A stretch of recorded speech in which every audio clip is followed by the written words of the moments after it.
আর দিও না। খাবে না? কত তরকারি দিচ্ছ কেন? মেলাতে হয়ে গেল নাও। ভাত শেষের দিকে।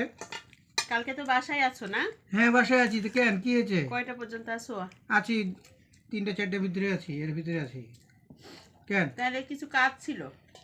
কি কাজ আছে বলো? ওই যে এবারের বেডশিট গুলা কাঁচা লাগবে 3টা রুমের। 3টা তিনটা বেডশিট। 3টা রুমের বেডশিট কাটতে হবে?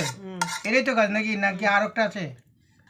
আছে ওই যে বালিশ টালিশ গুলো একটু রোদে দিও, ভাইরাস জমে গেছে কারণ ওই যে জীবাণু হয়ে গেছে। আর তৃতীয় আর 3টা ঘর মুছে দিবা। 4 নম্বর কিছু আছে? 4 নাম্বার আর কিছু নাই, এই যে এগুলা একটু কাঁচা দিবা, একটু রোদে দিবা, আর ঘর মুছে দিবা।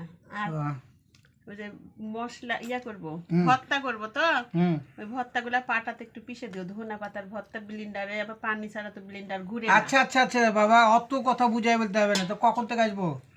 8:30টার সময় আসলেই হবে। 8:30টার দিকে আমি গরম পানি করে কাপড় ভিজাই দিব, তুমি একটু পরিষ্কার করে। এত সকাল কিন্তু আমার আবার নাস্তা হয় না, নাস্তা কিন্তু দিতে হবে। নাস্তা কিন্তু দিতে হবে। আচ্ছা ঠিক আছে। তোমার ভাতটা হেবি